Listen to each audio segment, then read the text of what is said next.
Open range. Okay, so Marvel movie that you're excited for? You know what? I am excited for Guardians. I'm excited for Spider-Man. I'm excited for everything coming out.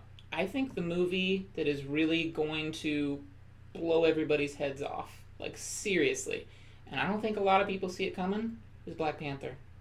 Ryan Coogler is an amazing director. He came out of nowhere with Creed, and nobody expected that movie to be as good as it was. I think even us, when we went to see it, you saw it first before me, and then we went to see it again together because you liked it so much. You were like, no, seriously, Travis, I'll go see it again because that movie's awesome. And we saw it, and I was like, holy crap.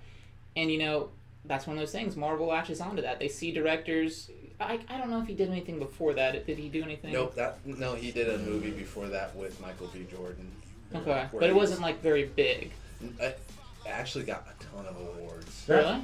Like, the Creed movie was really good. There was like one part that I didn't care too much for, but the movie overall was great, fantastic. I was really shocked about it because the thing is with Stallone's Rocky thing is they kind of beat that dead horse a lot because they're like, oh, it was still good. People still like that character. But then in this movie, they're like, let's just make him the person that trains someone. Right. They didn't we're going to give Michael B. Jordan the star role, and then he can work on it.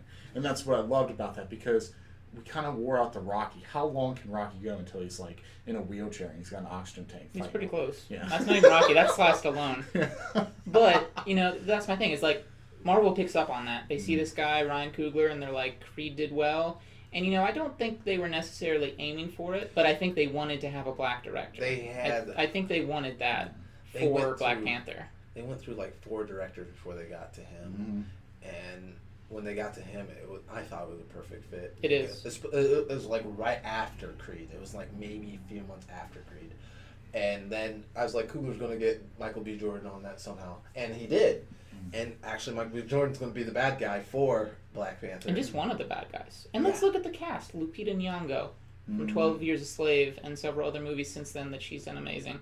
Chadwick Boseman, who obviously has already proven that he's a great Black Panther, and he's done other films as well. Michael B. Jordan.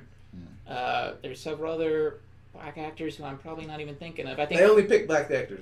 I hope you know that. It's pretty much. I think there might be a even the extras they asked for black probably. Extras. I think Forrest Whitaker's in it in some capacity. I'm gonna wait until some critic comes out and say it's gonna be blackwashing instead of whitewashing now. Never happened. It can't handle it. It's not you just said it, and that'll be the only time it ever gets said ever on the internet because no one else will do it. They talked about Iron Fist and how much it was whitewashed. Like they were whitewashing things. But that's what Iron Fist character is. Yeah, he's white. Like I never got why people had a problem with it. But past that, yeah. We're not worried about it. So Black Panther. But Black Panther, and they just recently had a press summit where a lot of press, internet, and publishing company press was actually invited to an event where they got to see some of Black Panther, which apparently was even against Ryan Coogler's wishes, because it sounds like he's not one of those guys that likes to let stuff leak. But when you're working with the Marvel machine, they kind of like to give you a little taste. The first taste is free. So I think they kind of did that a little bit, and they said it looked amazing. It wasn't even finished. They were like, a lot of it was green screen still, but it looks awesome. They've already filmed scenes in Korea and several other locations. You've got all these amazing actors, all black actors, which there's no problem with that because they're all amazing black actors. Well, they're in Wakanda, so I don't see everyone's black in Wakanda. You're not gonna randomly run into except for Tony Stark. Yeah, that's right. Claw's in it, and that was something else they mentioned too. That they've already seen Claw, and he's got the machine hand, which reminiscent of his character in the comic book. So I'm glad to see that they're going forward with that. Michael B. Jordan is playing a villain, and they have also got I don't remember who's playing him because he's not Manape, is he? Yeah, the guy that plays Manape, he's a no-name actor. Yeah, I don't remember his name. He's only been in like a few small roles. But I like that because Black Panther doesn't really have a huge diverse cast of characters as far as villains. But villains-wise, because he kicks the crap out of everybody. But they got some good villains, and so that's why I look forward to every Marvel movie because I'm a fanboy like that. But I think of all the Marvel stuff, I even almost went Captain Marvel, but Black Panther, just everything they're talking about right now with Black Panther makes it sound so amazing. I think it's really going to surprise a lot of people because that's another character that kind of on par with Guardians as far as like not knowing a lot about it. Not a lot of people know about Black Panther, so I think when that comes out, people are going to watch it and they're really going to be surprised. I don't know if they're going to make another Captain America movie since Civil War did so well, and Chris Evans said he's pretty much said he's going to just do directing and do serious acting. Well, I think he said that his contract is up after the Infinity War movies, but I think he also said that he would leave it open to them if they still wanted to. Like, he isn't, like, gung-ho about it anymore. Like, he likes doing it, but he wouldn't be like, no, guys, I have to play Captain America. But he's not going to fight for it either if they say, you know, you're over, we're going to have somebody else do it. Which I think they won't. I think they'll ask him to come back. Like, just like with, you know, Robert Downey Jr. Robert Downey Jr. was going to leave. You know, he was like, look, you know, because like that at that time he was pushing for all those actors to get that equal pay that he was getting because he was the highest paid actor there. And I think, you know, they realized that. They're like, look, these people are the superheroes now.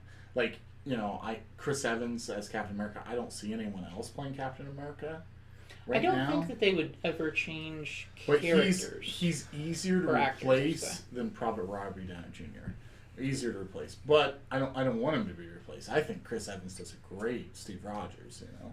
So if they go way of the comic, it'll be either Bucky or Sam. See, that's what I'm thinking. That's what I'm thinking. I think they'll keep going forward with the actors until they don't want to do it anymore. And then once that point happens, they'll change the characters. I know Sebastian Stan wants to keep doing something because he don't have anything else. Yeah, I mean, if Chris Evans decides to step down or if Marvel decides to step him down, I'm sure Sebastian Stan will be like, I'm Bucky, I'll do it. And I would rather see that. No offense to Sam Wilson. I've never really liked him as Captain America. I like him as Falcon. I always thought that was strange that he was Cap Falcon or Falcon Cap or whatever. Falcon. I don't know. Bucky just made more sense to me. But that's personal opinion on that. So. But the movie I'm super excited about is actually Spider-Man. Yeah. The reason why I'm excited about Spider-Man, I'm not really that big of a Spider-Man fan, but I'm excited about it because this is the first time we're going to get where Marvel Studios is making a Spider-Man movie. We're going to get a legit Spider-Man. I know this isn't going to be a flop. You know, I know you're a Tobey Maguire fan through and through, but I really like Tom Holland. I think he's really good at playing Spider-Man and Peter Parker. And I think this movie's going to define it. And I think you might change your role when we watch this film. Well, I think to play devil's advocate, I think I want to ask you again because you are not a big fan of Tom Holland, but is there anything else about the other... Like, do you think the Spider-Man movie looks good? The one thing I am excited about is Michael Keaton playing Vulture. Birdman playing Vulture. That is pretty funny. But no, I get that. Yeah, I like Michael Keaton. The creepy look he gives him when he's in the car and he turns around, he's just like, I'm going to kill everyone you love. And I was like, wow, Michael Keaton. Yeah, man. Dark. He looks legit. And like... Well, after he played Ray Kroc in the Founder movie, you know how evil he was. I could see that. And a lot of people don't give Michael Keaton that great of acting chops because in the 90s he made some goofy movies. He kind of had that period. Like Multiplicity and like... Don't go dissing Multiplicity. Yeah, can't be doing that. We love you, Michael Keaton. What other movies did he do that were just... I was just like, wow, Michael Keaton. And he always had that little mullet. It wasn't a real mullet, but it was like a little afro that was coifted into a mullet. He's one of those guys that's been balding for a long time, and I think he was trying to save it. Well, but Michael Keaton lately has been such a big key actor because Birdman really brought him up. The Founders have really found like a really good movie. I really liked him as the Monarch and stinking Need for Speed too. Because he was like, he's just being himself. He's like, oh, I love it. Motor oil and... A game or is that the movie Need for Speed? Movie. With Aaron Paul. It was Jesse good. Pinkman. It was good. Movie. I've never watched it. It's all right. Like, it's not like... Don't listen to this guy. Watch it. And hey, he's giving it an all right. You're giving it a plus. I think I should watch it. Yeah, that sounds decent. It's a watchable movie. It's not like it was terrible. Okay, but so you're excited about Michael Keaton. Especially if you're trying to get off the whole... Fast and the Furious. Need for Speed is way better than Fast and Furious because it's actually racing and there's cars. There's actually people working on cars. And people actually fill up at the gas station. I'm like, Fast and Furious, have you ever seen them fill up at the gas station? I just assume it's kind of like a Seagal scenes. film with that. Don't worry because, about you know, a Seagal film is like the endless clip in a gun where he's like, there's no reload. There's more bad guys than bullets. That's why I love Hot Sharks Part 2, the part where like Charlie Sheen grabs all those bullets and just throws them. It's like, I love it. Kills all those guys. I was like, okay. All right, so you like Michael Keaton as the Vulture. Is there anything else about it, or? No, nothing. Not really. I don't even like them picking Zenyatta, and they put Miles Morales in it right now. Did they confirm that? Yep. That he's in it? And it's going to be the kid that's in. He was on Cartoon Network on that. Well, no, I know they had. just cast the voice actor for Miles Morales for the animated movie. Is that what you're thinking of?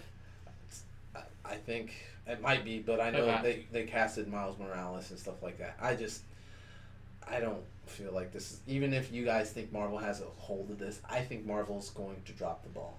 I honestly, like, Spider-Man is one of the hardest characters to put on screen. Because it's just so much depth to it. He's a young kid who gets superpowers, and he has to, and every person that I know knows the saying, with great power comes great responsibility. And that's what's hard about it. It's like, you want it to be funny, you want it to be Spider-Man and stuff like that, but he's still serious underneath because thinking of his Uncle Ben. Yeah. I'm not sure who they're going to have. Well, see, that's actually the biggest problem I had with the other ones, was because they really put Uncle Ben's death on Peter as it was his fault completely, and it wasn't in the comic. What I mean by that is the first Spider-Man with Tobey Maguire, the wrestling thing, and he could have prevented that guy. Yes, I understand, but Uncle Ben gets killed while there's a house invader. But they kind of was like, oh, well, he actually made him die. I kind of felt like they put so much pressure on him that it was like, oh, he's the cause of Uncle Ben's death completely. I think what they were trying to do is make the character feel responsible. Like, why would a 16-year-old kid want to save people? Why wouldn't he just want to screw off and, like, do a bunch of crazy crap with his powers? That's one of the reasons I think they did that. But that, and I think the origin stories that they did together, the origin stories were actually the same almost in a way. Because the first one was like, you know, he escapes from the wrestling thing and then he ends up stealing Uncle Ben's car and shooting him. And then the second one is the guy goes to rob the store and gives him the chocolate milk, and then he goes out and shoots Uncle Ben that's walking on the sidewalk randomly. I thought that was so stupid. That was terrible. Now, I do think that was a great pick for Uncle Ben, though. I really like Michael Sheen, or Martin Sheen, or whatever, playing Uncle Ben. And I did like who played Aunt May in that one, too. This one... Sally Fields? She was fine. She was fine. You guys. No. Slap. Both of you. Sally Fields. I'm not going to take that slap. You keep it, sir. But no, I'm really excited for Spider-Man Homecoming. I think it's going to be great. You think it's going to flop, but I think it is. There's only so many times you can do that. And then Marissa Tomei as Aunt May. Are you kidding me? I think that's okay because they're focusing on him being a kid. I think that makes more sense. Even freaking Tony Stark's like, that's your aunt? Okay.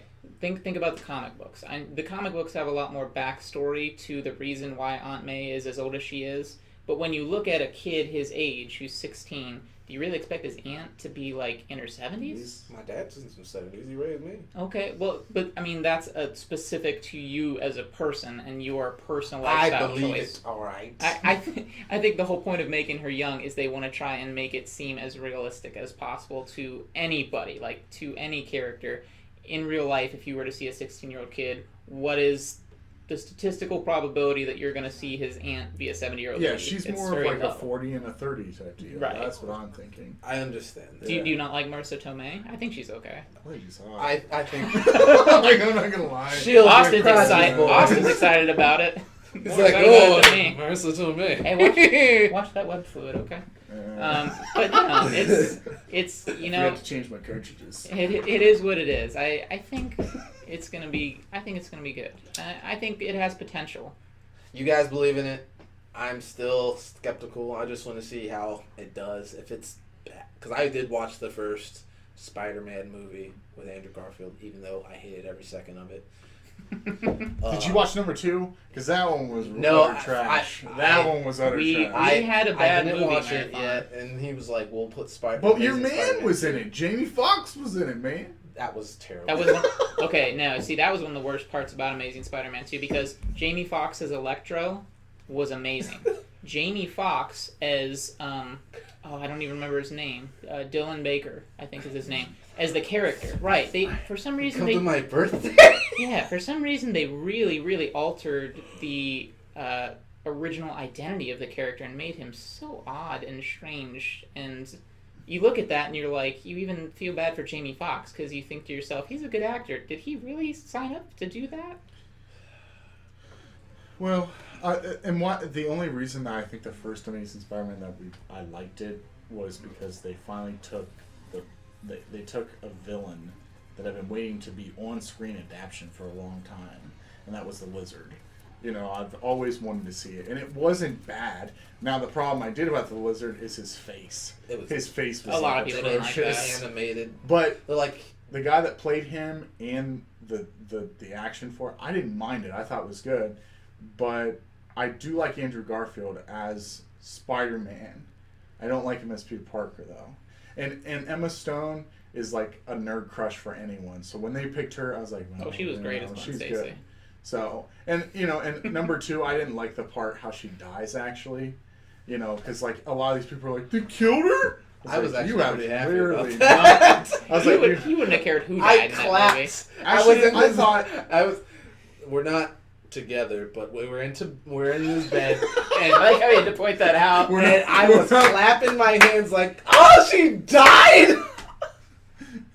That's where I watch movies, in my bed. No, sometimes with strange men. That's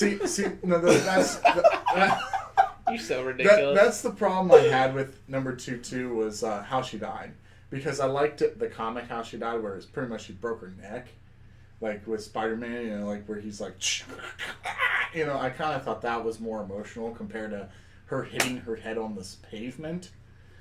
I think both ways worked.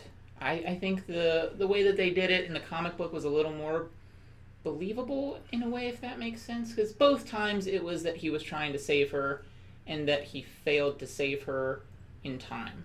So it wasn't necessarily his fault that she died, but it was his fault because he couldn't save her quickly enough, at least to him. I liked Harry Osborn too in that film too.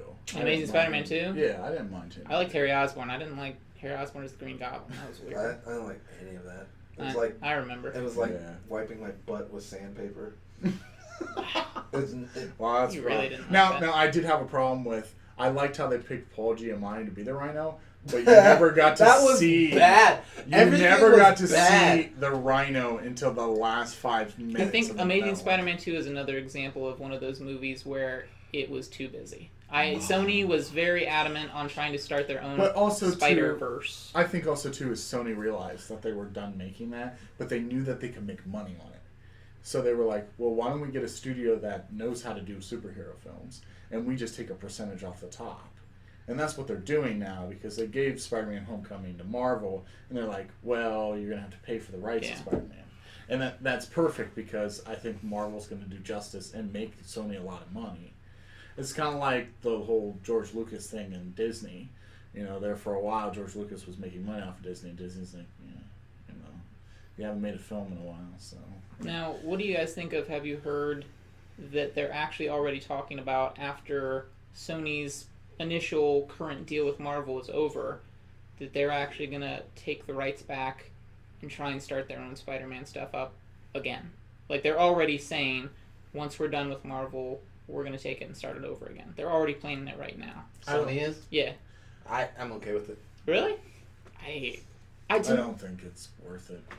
Because I think actually Marvel's going to make them so much money. That's what I'm thinking. That they're not going to want to do that. They're actually going to probably...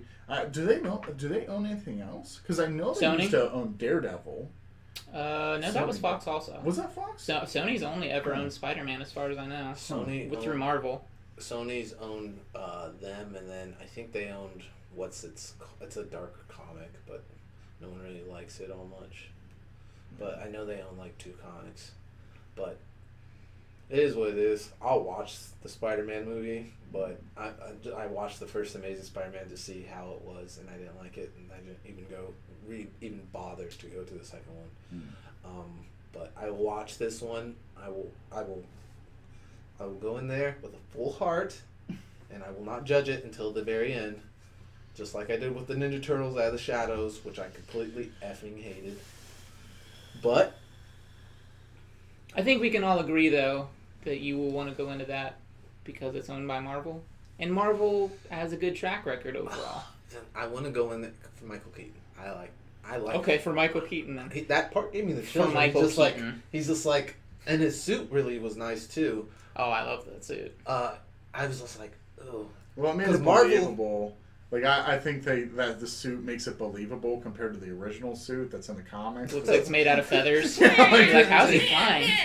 I was waiting. You have youthful bones. You know, it kind of reminds me of the Lego games where, like, when they had him in the Lego game, he had like a nest, and I was like, oh my gosh.